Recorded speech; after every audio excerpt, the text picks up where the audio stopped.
အေတင်ကိုရဲ့လောက်ရက်တွေကိုတခုမကြမ်းဖော်ထုတ်မယ်လို့အမေရိကန်ကနေကြုံဝါလာတဲ့သမီးဆိုလူမှုကွန်ရက်ပေါ်မှာတယောက်နဲ့တယောက်အပြန်အလှန်အခြေတင်ဖြစ်နေကြတဲ့ဆယ်လီနှစ်ဦးဖြစ်တဲ့သမီးဆိုနဲ့အေတင်ကိုတို့ရဲ့ပွဲကတော့အခုချိန်ထိမပြီးသေးတဲ့အပြင်အခုဆိုရင်ပိုပြီးတော့တောင်မှအရှိန်ပြင်းလာပြီလို့ဆိုရမှာပါ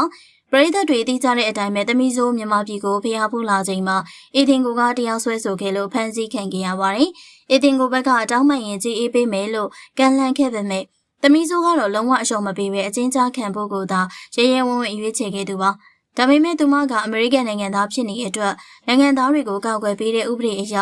ပြန်လည်လွတ်မြောက်လာခဲ့ပြီးတော့လက်ရှိမှာတော့အမေရိကန်ကသူမရဲ့မိသားစုစီကိုဘေးကင်းစွာနဲ့ပြန်လည်ရောက်ရှိသွားခဲ့ပြီးဖြစ်ပါတယ်။အမေရိကန်ကိုပြန်ရောက်ချိန်မှာသမီးဆိုးကအေတင်ကိုပြင်းပြင်းထန်ထန်တတိပေးလိုက်ပါတယ်။မြန်မာပြည်မှာသူမအပေါ်အနိုင်ကျင့်ခဲ့တာတွေကြမ်းကြိမ်ပြီးတော့မဟုတ်မမှန်ပြောဆိုခဲ့တာတွေနဲ့သူမရဲ့မိသားစုကိုချင်းချောက်အကြက်ကင်ခဲ့တာတွေကိုတခုမကြမ်းဖော်ထုတ်သွားတော့မယ်လို့ကြုံဝါလိုက်တာပါ။ဒါအပြင်ညဘက်တွေကောင်းကောင်းအိပ်ရတော့မှမဟုတ်လို့အခုကလေးကအေးအေးဝအောင်ကြိုးအိတ်ထားဖို့လဲခနေတက်တဲ့တတိပေးစကားဆိုထားပါသေး။ကဲဘရိသဂျီရိုရောအမေရိကန်ကနေအလဲကျပြန်လေတုံးပြန်လာတဲ့သမီးဆိုးရဲ့ဖော်ထုတ်မှုတွေကဘာတွေများဖြစ်လာနိုင်မလဲဆိုတာပြောသွားကြပါအောင်ရှင်။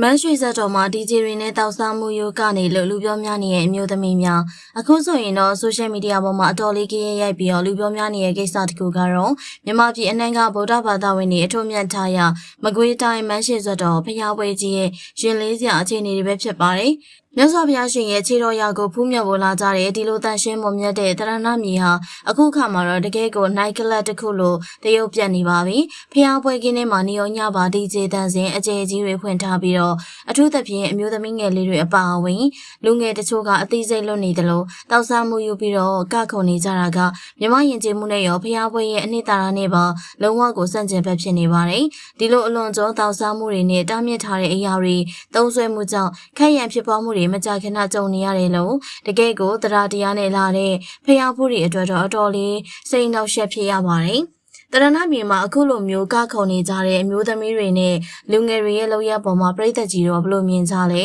ဖျားပွဲတော်ကြီးအရင်လိုပြန်လေအေးချမ်းဖို့ဘလို့အေးအေးယူမှုတွေလုပ်တဲ့နယ်လို့ထင်ပါတယ်မှတ်ချက်မှာဝင်ရောက်ဆွေးနွေးပေးပါဦးနော်။